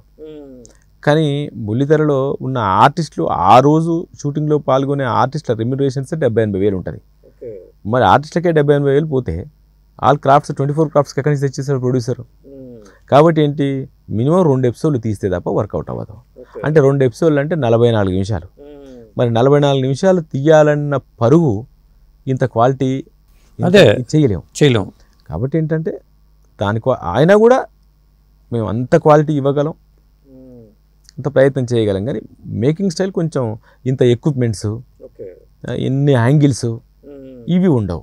ఒక మినిమం క్లోజులు సజెషన్స్తో కంటెంట్ రీచ్ అవ్వడానికి వెళ్తూ చూసేది ఫ్యామిలీ ఆడియన్స్ కాబట్టి, కిచెన్ ఆడియన్స్ కాబట్టి, ఆ కిచెన్లో ఉన్న వాళ్ళకి హాల్లో టీవీ నడుస్తున్నా కిచెన్లో వండుతున్నా వాళ్ళకి ఆ డైలాగ్తో అర్థమైపోతుండాలి. దాన్ని దృష్టిలో పెట్టుకొని వెళ్తాం అంతే. ఇప్పుడు ఈ రజాకార్ మూవీ నుండి ఎన్ని రోజులు చేశారు, ఎక్కడెక్కడ చేశారు? 92 వర్కింగ్ డేస్ అండి మొత్తం. 80% ఫిల్మ్ సిటీ అంటే ఫస్ట్ విలేజెస్ చూసాం, ఒక 2-3 సెట్ అవ్వట్లేదు. వాటర్ ట్యాంకులు ఉండి, కరెంట్ తీగలు ఉండి, సిమెంట్ రోడ్లు ఉండి, స్లాబ్లు ఉండి, ఊర్లలో కూడా రేకులు, ఇనుప రేకులు ఉండి, ఇట్లా సరే. అప్పుడేముంటే పెంకులు పూరు గుడిసెలే కదా, గుండ్రటి పెంకులు పూరు గుడిసెలు అవి కావాలి మనకి. కాబట్టి మనకు అది వర్కౌట్ అవ్వలేదు. అందుకని మొత్తం ఫిల్మ్ సిటీలోనే బైరాన్పల్లి కానీ, గుండ్రంపల్లి కానీ, మస్తాలపల్లి కానీ ఒక 4-5 విలేజెస్ అక్కడే సెట్ చేసాం. ఆ తర్వాత చార్మినార్ వచ్చేసి బాచుపల్లిలో సెట్ చేసాం. అక్కడ బాచుపల్లిలో ఒక ప్లేస్ ఉండే, అక్కడ వేసాం. ఎందుకంటే ఇది ఎక్కడ చేశారనిపించింది చూస్తే, సినిమా చూస్తే ఎలా సాధ్యం అవుద్ది. తర్వాత మైసూర్ ప్యాలెస్లో చేసాం, రాజుగారి ఇది. ఐలమ్మ ఫీల్డ్స్ భువనగిరి దగ్గర ఆ ఫీల్డ్స్లో చేసాం. ఆ జొన్నచేలు ఫైట్ ఉంది కదా, అది గుంటూరులో చేసాం, పిడుగురాళ్ళ దగ్గర. అక్కడ ఆ మంచి రోడ్డు, ఆ జొన్నచేలు ఉండే, అక్కడ చేసాం. ఎందుకంటే ఇంద్రజ కూడా అది మంచి పాత్ర అయింది, పైగా యాక్షన్ సన్నివేశాలు చేయటం. అవును, అక్కడ ఇంకోటి ఏంటంటే ఆ ఇంద్రజ గారి సీన్లో ఉన్న వాళ్ళు ఒరిజినల్ వ్యవసాయ కూలీలు. ఓకే, అందుకని అంత న్యాచురల్ కనిపించింది. ఒరిజినల్ వ్యవసాయ ఒక 2-3 తప్ప కొంచెం ముందుకు ఎందుకైనా మంచిదని ఒక 2-3 కంపెనీ ఆర్టిస్టులను పెట్టి మిగతా వాళ్ళందరినీ వ్యవసాయ కూలీలు. వాళ్ళు ఎక్కడ కూడా మేము ఆర్టిస్టులను కాదనట్లేదు, నీట్గా మనకి ఎలా కావాలో అలా చేసిరాళ్ళు. తర్వాత సౌత్లోనే ఒకసారి రిలీజ్ చేసి మరి హిందీకి ఎందుకని లేట్ చేస్తున్నారు? అంటే లేట్ చేయడానికి రీజన్ ఏంటి సార్ అంటే, ఇప్పుడు మాకు కాపీ ఎప్పటికప్పుడే ఇన్ని గ్రాఫిక్స్, దాదాపు 1500-1600 గ్రాఫిక్ షాట్స్ తెలుగుకే లాస్ట్ మూమెంట్ దాకా వచ్చి మేము మామూలుగా ఏమనుకున్నామంటే ఒక 1 వీక్ 10 డేస్ ముందు వచ్చితే అందరికీ అన్ని వర్గాల వరకు ప్రివ్యూలు వేసి చూపించేసి వాళ్ళ టాక్ బయటికి పంపించి నిదానంగా రిలీజ్ చేద్దాం అనుకున్నాం. మాకు ఈ సీజీలు ఇవన్నీ అందడానికి బాగా లేట్ అయిపోయింది. లేట్ అయిపోయి తెలుగు ప్రమోషన్కి మాకు అవకాశం దొరకలే. ఇప్పుడు టక్కున హిందీలో రిలీజ్ చేస్తే ఇటు పోవాలన్నా అటు పోవాలన్నా తెలియని పరిస్థితి మాది. కాబట్టి ఏంటంటే లేదు, హిందీ ఆపేసి ఇక్కడ కరెక్ట్గా మొత్తం ప్రజెంట్ చేసుకున్న తర్వాత, ప్రమోషన్ చేసుకున్న తర్వాత అటు వెళ్దాం అనుకొని ఇంకా దాన్ని సేమ్ డేటే అనౌన్స్ చేసాం. ఓకే, సేమ్ డేట్ అనౌన్స్ చేసినాం కానీ ఇంకా ఆపేసుకొని ఇక్కడ ఉండి ఇక్కడ రిలీజ్ చేసుకొని ఇక్కడ ఇప్పుడు ప్రమోషన్ చేసుకొని ఇప్పుడు డేట్ ఇచ్చారు. యాక్చువల్లీ 4th అనుకున్నాం సార్. 4th కూడా అవ్వకపోవచ్చు. ఎందుకంటే ఎవరైతే తీసుకునే వాళ్ళు ఉన్నారో వాళ్ళు కాదు, మాకు ప్రమోషన్కి ఎక్కువ రోజులు ఉంటే బాగుంటుంది, మేము ప్రమోషన్ ఎక్కువ రోజులు చేసుకుంటామని వాళ్ళు అంటున్నారు. అప్పుడు వాళ్ళ కోట్లో పడేసినాం. నిన్ననే జరిగింది ఇది. అప్పుడు మీరే తేల్చేసి చెప్పేసుకోండి మీ వీల్ని బట్టి అన్నాము. మా ప్రొడ్యూసర్ గారు అక్కడే ఉన్నారు ముంబైలో. అది ఇవాళ రేపట్లో డేట్ ఫైనల్ అయిపోతుంది. ఇప్పుడు ఈ సినిమా డైరెక్ట్ చేయడానికి ముందు మీరు ఏ సినిమాలకు పనిచేశారు, ఎవరి దగ్గర చేశారు? నేను రాఘవేంద్రరావు గారి దగ్గర తప్ప ఎక్కడా చేయలే. అసలు నాకు బయట విషయం తెలీదు. నాకు 4 కంపెనీస్ తెలుసు. ఒకటి ఆర్కా మీడియా. ఆర్కా మీడియా అంటే రాఘవేంద్రరావు గారు అల్లున్నది, మెనల్లుడు అల్లుడు. ఆర్కే టెలిషో అండ్ ఫిల్మ్ అసోసియేట్స్, ఇది రాఘవేంద్రరావు గారిది. తర్వాత ఈటీవీ, తర్వాత నా సొంత బ్యానర్ యాటాస్ మీడియా. ఈ 4 తప్ప నాకు ఏ బ్యానర్లు తెలియవు. ఎందుకని వెళ్ళలేదు అంటే బయట అవసరం రాలేదు. నాకేంటంటే ఆల్రెడీ 2 కంపెనీలు ఇక్కడ నా చేతిలో ఉన్నాయి. వీళ్ళ దగ్గర నుంచి వాళ్ళు లాక్కోవడం, వాళ్ళ దగ్గర నుంచి వీళ్ళు లాక్కోవడం, లేదు నెలకు 15 రోజులు ఇక్కడ వర్క్ చేయడం, నెలకు 15 రోజులు అక్కడ వర్క్ చేయడం, ఇదే నాకు సరిపోయింది. మధ్యలో నా ప్రొడక్షన్ హౌస్ నాది ఉంది. నా ప్రొడక్షన్లో నేను ప్రొడ్యూస్ చేసుకుంటూ నేను సీరియల్స్ చేసుకుంటూ ఉన్నాను. ఏం చేశారు మీ ప్రొడక్షన్ హౌస్లో? ప్రొడక్షన్ హౌస్లో కలవారి కోడళ్ళని, పెళ్లినాటి ప్రమాణాలని జీ తెలుగు చేశాను. రాధా గోపాలం అని జెమినికి చేశాను. తర్వాత నిజం అని ఈటీవీకి చేశా. కిచెన్ యంత్రాలు ఈటీవీకి చేశా. ఇప్పుడు మా అత్త బంగారం అని ప్రస్తుతం ఈటీవీ 2 గంటలకు ఇప్పుడు టెలికాస్ట్ అవుతుంది, ప్రజెంట్ రన్నింగ్లో ఉంది. ఇట్లా ప్రొడక్షన్ హౌస్లో చేశా. ఇంకోటి ఈటీవీ నాకు అప్పటి నుంచి కూడా త్రూ ఆర్కా ద్వారా ఈవెన్ మా కంపెనీ యాటాస్ మీడియా ద్వారా నాకు ఈటీవీనే నాకు హెల్ప్ చేసుకుంటూ వస్తుంది. మధ్యలో ప్రొడ్యూసర్గా జీ హెల్ప్ చేసింది, కానీ ఈటీవీ డే 1 నుంచి నన్ను డైరెక్టర్గా నిలబెడుతూ వచ్చింది. కాబట్టి ఏంటంటే ఇంకా నాకు ఎక్కడ గ్యాప్ లేదు సార్. నాకు అసలు ఒక్క గంగోత్రికి ముందు ఒక మనోయజ్ఞం తర్వాత ఒక 1 year గ్యాప్ వచ్చింది. అప్పుడు ఆర్కేలో కూడా ప్రాజెక్టులు ఆగిపోయినాయి గ్యాప్ వచ్చి. డైరెక్టర్ గారికి సినిమాలు లేవు. నేను ఎక్కడ వెళ్ళదలుచుకోవాలా. ఈ కంపెనీ ఎప్పుడు బిజీ అయితేప్పుడు, డైరెక్టర్ గారికి ఎప్పుడు వర్క్ వస్తేప్పుడు నేను ఇక్కడే ఉంటానని 1 year ఖాళీగా ఉన్నా అంతే. వచ్చేవాడిని, హాట్లో కూర్చునేవాడిని, రూమ్కి వెళ్ళేవాడిని, తినేవాడిని, మళ్ళీ వచ్చి హాట్లో కూర్చునేవాడిని, మళ్ళీ వెళ్ళిపోయేవాడిని. అంతే తప్ప బయట చేయడం ఇష్టం లేకుండా. చూద్దాం ఎందుకు ఇంత పెద్ద కంపెనీ, ఇంత పెద్ద డైరెక్టర్, ఆ 1 year తప్ప కంపెనీ గ్యాప్ వచ్చినప్పుడు నాకు గ్యాప్ వచ్చింది, కానీ ఇంకా గ్యాప్ లేదు. అందుకే నాకు ఎక్కడ చేయాల్సిన అవసరం రాదు. ఇప్పుడు మీ మిసెస్ కూడా ఈ బుల్లితెర ఫీల్డ్లో ఉన్నారు కాబట్టి ఎట్లా పరిచయం మీకు? మనోయజ్ఞం చేసేటప్పుడు మా టీంలో ఉన్న వాళ్ళ ఫ్యామిలీ ఫ్రెండ్ ఒక అతను తీసుకొచ్చిండు. అప్పుడే అమ్మాయి 10th క్లాస్. అంటే పెద్దలు కుదిసిన పెళ్ళి ప్రేమ వివాహమే కదా మీది? ప్రేమ వివాహం అన్నట్టే. 10th క్లాస్ అమ్మాయి. అప్పుడు సర్టిఫికేట్ పట్టుకొని వచ్చింది, తీసుకొచ్చారు వాళ్ళు, వాళ్ళ అమ్మ, వాళ్ళ పక్కింటి ఆయన, వీళ్ళంతా తీసుకొని వచ్చారు. అప్పుడు అట్లా పరిచయం అయినప్పుడు నేను లుక్ టెస్ట్ చేసి నేనే మనోయజ్ఞంలో క్యారెక్టర్ ఇచ్చిన, ఝాన్సీకి అసిస్టెంట్ క్యారెక్టర్గా. రాజమౌళి గారు శాంతినివాసంలో ఒక న్యూస్ రీడర్ క్యారెక్టర్ ఇచ్చారు. అట్లా మా కాంపౌండ్కే పరిచయం అయిన తర్వాత తను ఈటీవీలో అలౌకిక హీరోయిన్ అయిన తర్వాత మళ్ళీ నేను త్రిశూలం సీరియల్కి మళ్ళీ నేను హీరోయిన్గా పెట్టుకున్నప్పుడు అప్పుడు మా ఇద్దరి మధ్యలో మ్యారేజ్ అనే ఒక ఆలోచన వచ్చి, నిజంగా చెప్పాలంటే లవ్ మ్యారేజ్ అని అనడమే తప్ప ఎక్కడ తిరిగింది లేదు, ఎక్కడ కలిసింది లేదు, కనీసం కలిసి ఒక కూలింగ్ తాగింది లేదు, ఐస్ క్రీమ్ తినది లేదు. పెద్దవాళ్ళు యాక్సెప్ట్ చేశారా ఇది పక్కల? అంటే కొంచెం మా నాన్న సైడ్ ఇమీడియట్గా ఓకే అన్నారు. వాళ్ళ ఇంట్లో కొంచెం ఆలోచించారు. ఎందుకంటే సినిమాలో ఉండే పిల్లగాడు, ఈ డైరెక్షన్ అంటాడు రాఘవేంద్రరావు గారు, ఇదంతా ఈ సినిమా వాళ్ళకి సినిమా మీద మోస్తూ రాలే, వాళ్ళకి అవసరం కోసం వచ్చిర్రు యాక్టింగ్కి. మధ్యలో ఈ అమ్మాయి వెనక్కి వెళ్ళిపోయి జాబ్ కూడా చేసుకుంది. పూర్తి పేరు నవీన ఇక్కడ స్క్రీన్ నేమా లేకపోతే స్క్రీన్ నేమ్ అండి. ఆవిడ ఒరిజినల్ పేరు హర్షరాణి. ఓకే, హర్షరాణి. నవీన స్క్రీన్ నేమ్. వాళ్ళ ఇంట్లో చిన్నప్పటి నుంచి సోనియా అని పిలుస్తారు. ఇంకా అదే మేము ఇంకా చిన్నగా మేము అదే ఇంట్లో పిలుచుకునేది సోనియా అనే పిలుచుకుంటాం. అట్లా. ఎంతమంది పిల్లలు మీకు? నాకు 2 అబ్బాయిలండి. సతీన్ శ్రేయాస్, సాయి శ్రియాన్ అని వాళ్ళ పేర్లు. ఇప్పుడు ఈ సినిమాలో వాళ్ళిద్దరు యాక్ట్ చేశారు. ఏ పాత్రలు చేశారు వాళ్ళు? బైరాన్పల్లిలో చేశారు. ఓకే.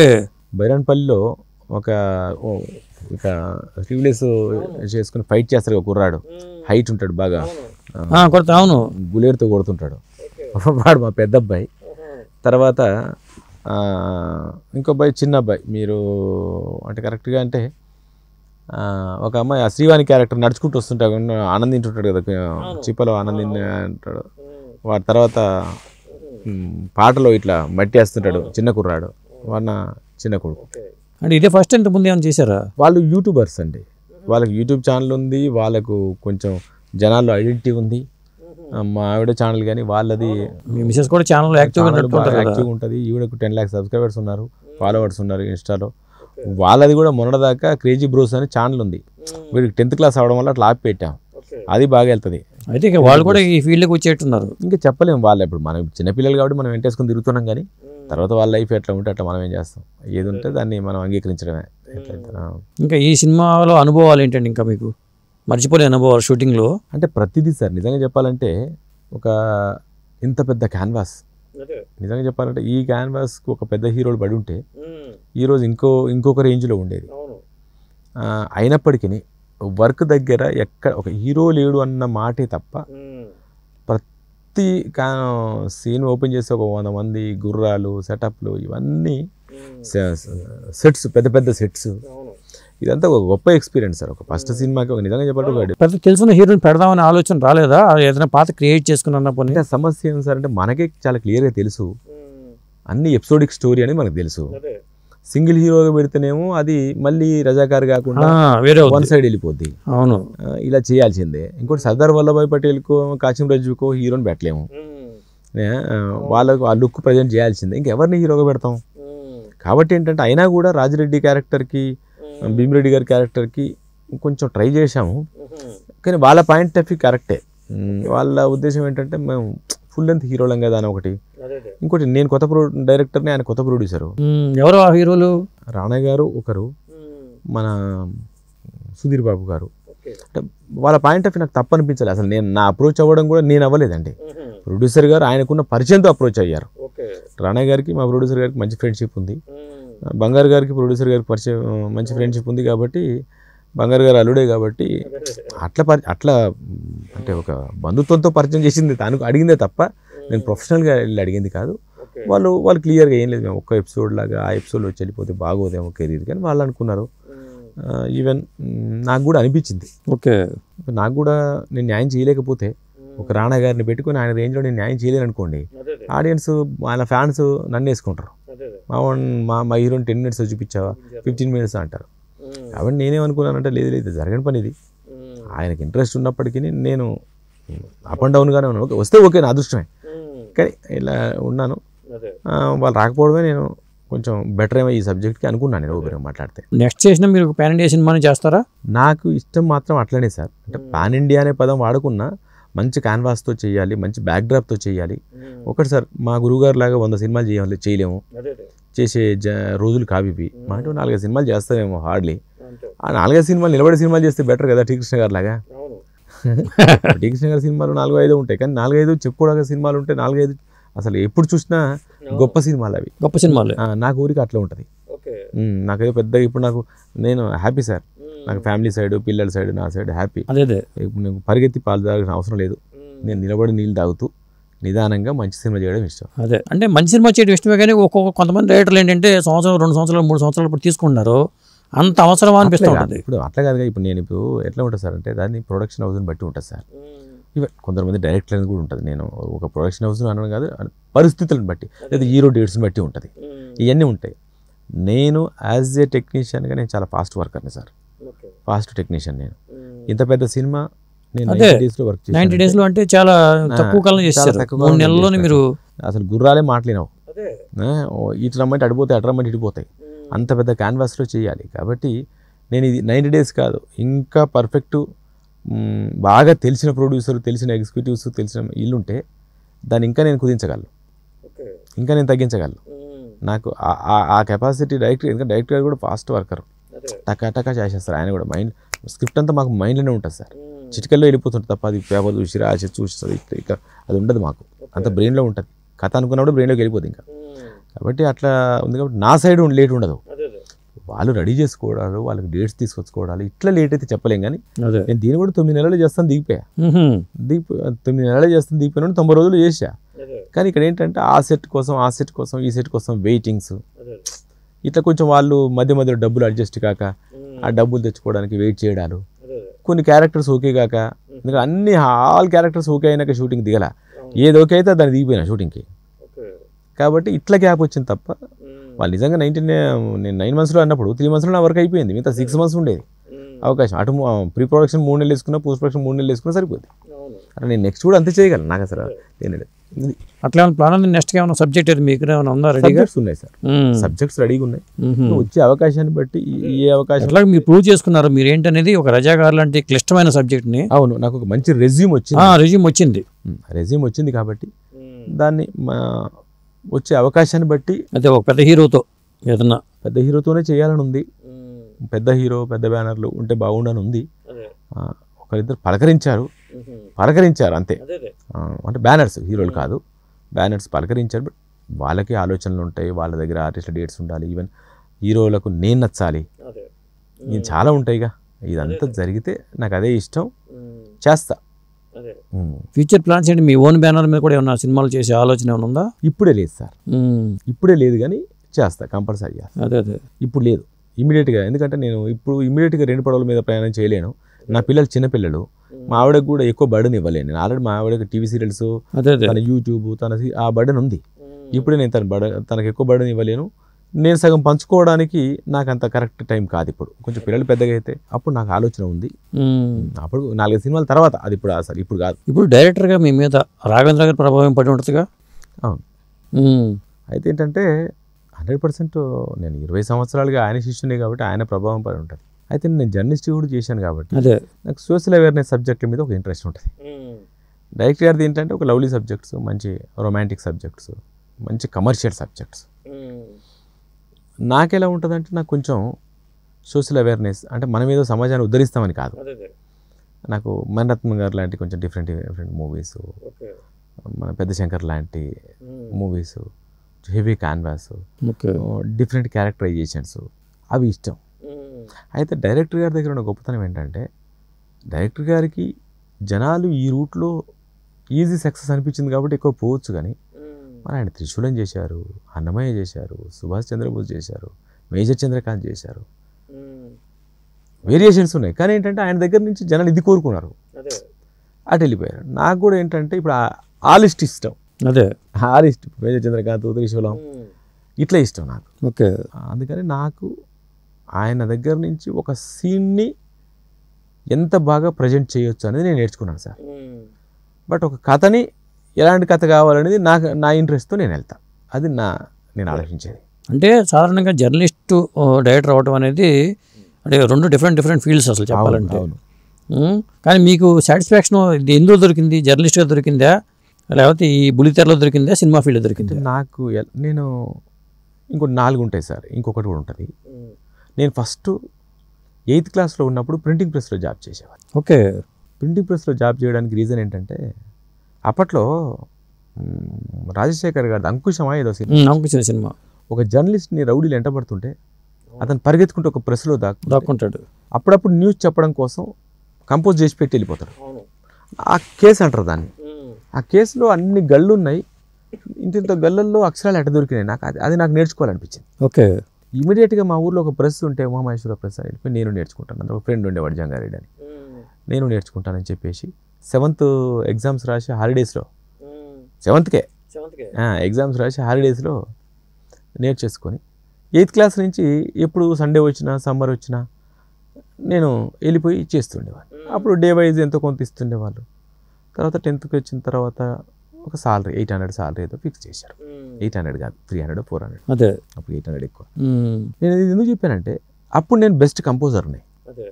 ఆ డిస్ట్రిక్ట్లో ఉన్న ఒక 10 మంది టాప్ కంపోజర్స్లో, ఫాస్ట్ కంపోజర్స్లో నేను ఒకరిని. టక్కట అక్కడ నేను అది ఎంజాయ్ చేశా. తర్వాత జర్నలిస్ట్ అయినాక, జర్నలిస్ట్ అంటే రిపోర్టర్ని, ఫస్ట్ కంట్రిబ్యూటర్ని. కంట్రిబ్యూటర్ అయినప్పుడు నన్ను ఎవరైనా గుర్తించకపోతే, వర్తమానం పత్రిక పాశమహేశ్వరి గారి గుర్తించకపోతే, నేను వాళ్ళ మీద వాళ్ళ తప్పుని ఎతికి ఆ తప్పు రాసి దాని చుట్టూ స్కెచ్ మార్క్ వేసి వాళ్ళ ఇంటి దగ్గర, వాళ్ళ షాపు దగ్గర, వాళ్ళ బంధువుల ఇంటి దగ్గర, వాళ్ళ ఊర్లో అన్నీ నేనే వేసి వచ్చాను. ఒక 10 పేపర్లు నాకు పంపండి అని ఇక్కడికి ఫోన్ చేసి తెలుసుకొని చెప్పుకొని నేనే బస్ దగ్గరికి వెళ్ళి బస్కి వచ్చాను, పేపర్లు తీసుకొని వేసుకొచ్చాను. దెబ్బకు నా ఐడెంటిటీ నేను క్రియేట్ చేసుకొని నేను ఒక రిపోర్టర్గా అక్కడి నుంచి ఒక్కొక్కటి 1 by 1 పత్రికలు మారుతూ, వర్తమానం, ప్రజాశక్తి, ఇట్లా ఆంధ్రప్రభ ఇట్లా మారుతూ వెళ్ళిపోయి అందులో ఎంజాయ్ చేశాను. ఓకే. ఎప్పుడైతే టీవీ మీడియాకి వచ్చానో, వచ్చిన తర్వాత మళ్ళీ ప్రొఫెషన్ మారింది.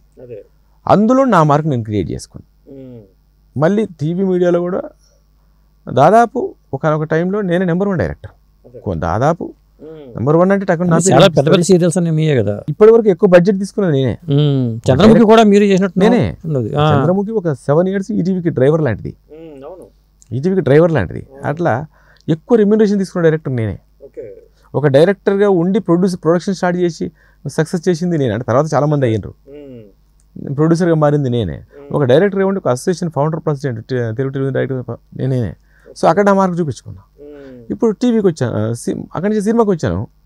ఒక 4 years అయింది. నేను స్వర్ణకటకం తర్వాత 4-5 years నేను ఇంకా డైరెక్షన్ చేయలే. ఇంకొద్దనుకున్నా, ఓన్లీ ప్రొడక్షన్ చేద్దాం, ఇంకా సినిమాకి వెళ్ళిపోదాం అనుకుని ఇటు వచ్చా. ఇప్పుడు సినిమాని అంతే ఎంజాయ్ చేస్తాను. ఓకే. ఇప్పుడు సినిమానే ఎంజాయ్ చేస్తాను, ఇంకా నేను పట్టించుకోను. ఇంకా అయిపోయింది. ఆ స్టెప్స్ ఎక్కుతూ వస్తున్నా, మళ్ళీ వెనక్కి వెళ్ళకుండా ఇక్కడ మళ్ళీ నా మార్క్ నేను క్రియేట్ చేసుకోవాలనేది నా ఉద్దేశం. కాబట్టి నేను ఎక్కడ ఏ పని చేసినా ఒకటి సార్ నేనేమంటానంటే, మీరు ఏ పని చేస్తున్నారో దాన్ని ఇష్టపడి చేయండి. ఎంత కష్టమైనా అది సక్సెస్ అవుతుంది, మిమ్మల్ని సక్సెస్ నిలబెడుతుంది. అది లేకుండా చేసినప్పుడు ఇబ్బంది అవుతుంది. నేను అందుకని ఎక్కడికి వెళ్ళినా అది క్లియర్గా ఉంటా. అట్లా అంటే సినిమా కష్టాలు లాంటివి, సినిమా అవమానాలు లాంటివి మీ లైఫ్లో ఎదురవలేదా? లేదండి, సినిమా అవమానాలు నాకు అసలు, ఎందుకంటే నేను ఎక్కడ తిరగలేదు కదా. సినిమా నాకు అంత మంచి ఏమంటారు, మంచి గోల్డెన్ ప్లాట్ఫామ్ ఇచ్చేసింది. సినిమా టీవీ నాకు మంచి ప్లాట్ఫామ్ ఇచ్చేసింది. వెరీ బిగినింగ్ సినిమా హైదరాబాద్ నాకు తెలియనప్పుడు మాత్రం ఒక 15 రోజులు కష్టపడ్డా హరిబాబు గారు పరిచయం అవ్వడానికి. అంటే నేను హరిబాబు గారి కంటే ముందు ఎవరో ఒక వ్యక్తిని నమ్మి టక్కున వచ్చేసాను నేను. ఆ వ్యక్తి మా ఊరు అతనికి నేను కొంచెం ఆర్థికంగా హెల్ప్ చేశాను. అంటే చాలా తక్కువ, లక్షలు కదా ఆ రోజులు ఏముంటాయి, 97, 98లో చేశాను. కానీ అతనికి అంటే ఎందుకు చేశానంటే, హైదరాబాద్లో నాకు షెల్టర్ ఉంటుందని చేశా. అతనికి వచ్చిన 15-20 రోజులకు, 4 రోజులకు అతను కొంచెం నన్ను పక్కకు పెట్టేశాడు. నాకు షెల్టర్ లేకుండా అయిపోయింది. ఆ టైంలో నా అద్దాల మేడ ఏంటంటే ఖైరతాబాద్ గ్రంథాలయం. ఆ బయట ఫుట్పాత్ మీద పడుకునేవాడిని పేపర్ వేసుకొని. ఖైరతాబాద్ మారుతి నగర్ ఏరియాలో ఉండేవాళ్ళ అటు పక్క రైల్వే స్టేషన్ వెనకాల? కాదు, గ్రంథాలయంలో పడుకునేవాడు. నాకు మారుతి నగర్ ఈడుతున్నాడు అవన్నీ ఏం లేవు. గ్రంథాలయంలో సాయంత్రం అవగానే అటు తిరిగి సాయంత్రం ఉన్నాడికి పోయేవాడిని. ఆడ పేపర్ వేసుకొని పడుకుని, ఎదురునే వర్తమానం ఆఫీస్ ఇంకా ఉండేది. పేపర్ వేసుకొని బయట పడుకునేవాడిని. 4 గంటలు వేసి అప్పుడు పేపర్ వెహికల్స్ వచ్చేది వర్తమానం ఆఫీస్కి. టక్కున లోపలికి వెళ్ళిపోయి ఆ బాత్రూంలో దూరిపోయి, అప్పుడు మాకు జర్నలిస్ట్ బ్యాగ్ ఉండేది, ఏపీడబ్ల్యూజే బ్యాగ్ ఉండేది. అంతకుముందు భువనగిరి లేదు మీటింగ్ అయితే, ఆ మీటింగ్కి వెళ్ళినప్పుడు నాకు గిఫ్ట్ ఇచ్చారు వాళ్ళు, మన మహాసభలు అయినప్పుడు. దాన్ని వేసి ఒక డ్రెస్ తీసుకొని మొత్తం స్నానం చేసి, గోపాల పళ్ళపొడి ఉండేది అప్పట్లో, వేసుకొని స్నానం చేసి మళ్ళీ ఈ డ్రెస్ ఉత్తుకొని ఆ డ్రెస్ వేసుకొని మళ్ళీ బయటకు వచ్చి 4 గంటలకు గోడ మీద, గ్రంథాలయం గోడ మీద ఆడేసి పడుకొని తెల్లారినాక మళ్ళీ 2-3 గంటలు నిద్ర, ఒక 2 గంటలు ఇంకా ఉంటుంది. లేచినాక పక్కకు ఉడిపోవట్లు ఉంటే వాడు ఇడ్లీ పార్సల్ కట్టించుకొని, ఒక ఇడ్లీ 2 రూపాయలకి ఏమో ఇస్తే, ఇంతలా ఇడ్లీ, ఇంతలా వడ, 2 వడలు, 2 ఇడ్లీలు వడ ఇచ్చేవాళ్ళు. ఒక 2 ఆయన బతిలాడుకొని ఒక 2 ప్యాకెట్లు సాంబార్ తీసుకొని అప్పుడు ముక్క తినేవాడిని. ఒకేసారి ఆయన తింటే నాకు మళ్ళీ మధ్యాహ్నానికి ఫుడ్కు డబ్బులు ఉండవు, సరిపో. నేను తెచ్చుకున్నది 1800 ఏమో తెచ్చుకున్నా వస్తా మా ఊరు నుంచి. సార్ ఇలాంటి కథలు చర్చించుకుంటూ ఉంటారా మీరు ఏమన్నా ఫీల్డ్లో ఉన్నప్పుడు? నాకు ఎలా జరిగింది, నీకు ఎలా జరిగింది? ఏమి లేదు, మీలాంటి వాళ్ళు అడిగితే చెప్పడం తప్ప నేను దాన్ని ఎప్పుడూ పక్కకు పడేసా, అది మైండ్లో తీసేసా. దాన్ని నేను పెద్ద కష్టపడ్డా, అది మోసా ఇది మోసా. అవును, మనకు తెలియనప్పుడు ఉండాలి కదా, ఏమీ తెలియనప్పుడు ఏదో ఒక షెల్టర్ ఉండాలి కదా. అట్లా ఉండి ఆ 15 రోజుల తర్వాత సుఖవాసి హరిబాబు గారు మళ్ళీ అక్కడ పిలవడం, అది చేయడం నాకు ఈజీ అయిపోయింది. అదే ఫ్యామిలీ బ్యాక్గ్రౌండ్ ఏంటి? నాన్నగారు ఏం చేసేవాళ్ళు? మా నాన్న యాక్చువల్లీ అగ్రికల్చర్, తర్వాత చిన్న హౌస్ కాంట్రాక్ట్ చేస్తూ ఉండేవాడు. మా ఊరు నుంచి ఆ చుట్టుపక్కల 4-5 ఊర్లకు ఆయన ఒక్కడే ఉండేవాడు. కాబట్టి యాక్చువల్లీ ఆయనకు స్కూల్లో, నా చిన్నప్పుడు స్కూల్లో అటెండర్ జాబ్ ఉండేదట. ఆయనకి అది నచ్చక రిజైన్ చేసి వచ్చాడు ఆ రోజుల్లోనే. రిజైన్ చేసి తన పనుల మీద తను ఉండాలని ఇష్టం. అంటే మిడిల్ క్లాస్ ఫ్యామిలీ అనుకోవచ్చా లేదా? Middle class below middle class కూడా కాదు, బిలో మిడిల్ క్లాసే. అంతకైతే నేను ఒక్కడనే కొడుకుని నన్ను బాగా పొలం ఉండేది ఏమన్నా? ఆ పొలం అంటే చాలా, నేను ఒక 4th క్లాస్కి వచ్చిన తర్వాత ఒక పొలం చేశారు. అంతకుముందు మెట్ట పంటనే ఉండేది. ఆముదాలు, జొన్నలు నా చిన్నప్పుడు, పెసళ్ళు, బొబ్బర్లు, కందులు ఇవి పండేవి. అంటే ఇప్పుడు గొప్ప పంటలు మళ్ళీ అప్పుడు పేద పంటలు. అంటే ఇలా ఫీల్డ్కి వచ్చేస్తుంటే మీ నాన్నగారు ఎందుకు ఒక్కడే కొడుకు అటు వద్దు అనలేదా? మా నాన్న స్వభావం వేరండి. నాకు 2 అమ్మలు, మా నాన్నకి 2 భార్యలు, వాళ్ళిద్దరూ ఒక తల్లి బిడ్డలు, అక్క చెల్లెళ్ళు. మా నాన్న ఇల్లరికం వచ్చి వాళ్ళిద్దరిని చేసుకున్నాడు. ఎందుకంటే మా పెద్దమ్మని చేసుకున్నాక అక్క కంటే ముందు 5 పుట్టి చనిపోయారు, ఇంకా అక్క తర్వాత ఎవరు లేరు. కాబట్టి మళ్ళీ మా అమ్మని చేసుకున్నాక నాకంటే ముందు 4 పుట్టి చనిపోయారు, నా తర్వాత ఎవరు లేరు. ఓకే. ఇప్పుడు మాకు ఏమైపోయింది, 2 అమ్మలు, ఒక అక్క, ముగ్గురు. మా నాన్న 4 మధ్యలో నాకు ప్రేమతో చంపేస్తారు, ఈయన పాడు చేస్తారని నన్ను 6వ తరగతిలోనే ఒక ఎస్సీ హాస్టల్లో పడేశాడు. అక్కడి నుంచి నాకు కష్టాలంటే ఏంటో తెలిసేటట్టు చేశాడు. ఇంకా సేమ్ మా నాన్న ఏమి నాకు పెట్టినా 6th క్లాస్ వరకే. 6th నుంచి అంతా నా సంపాదన, నా ఆలోచన, నా హాస్టల్లో ఉండడం. అప్పుడు సబ్బుల బిల్ అని అది ఇట్లా ఇస్తుంది గవర్నమెంట్, అట్లా ఇచ్చేది. నేను చెప్పాను ఇంతకుముందు చెప్పినట్టు 7th 8th ప్రింటింగ్ ప్రెస్లోకి వెళ్ళిపోయాను. ఆ తర్వాత ఇంటర్మీడియట్ డిగ్రీ ఫస్ట్ ఇయర్కి నేను కంట్రిబ్యూటర్ని అక్కడ. డిగ్రీ ఫస్ట్ ఇయర్కి నేను కంట్రిబ్యూటర్ని. అట్లా చేసుకుంటే కంట్రిబ్యూటర్ అనే ఉద్దేశంతో డిగ్రీ ఫీజు కూడా పెద్ద తీసుకోలేదు. చైతన్య డిగ్రీ కాలేజ్ అని ప్రైవేట్ కాలేజ్ అయినప్పటికీ ఏదో నామినల్గా తీసుకున్నాను అంతే, ఎగ్జామ్ ఫీజులు అట్లా. ఆ తర్వాత నేను నల్గొండకి వెళ్ళి జర్నలిస్ట్గా చేసి ప్రజాశక్తిలో నాకు ఒక సాలరీ ఏర్పాటు చేశారు.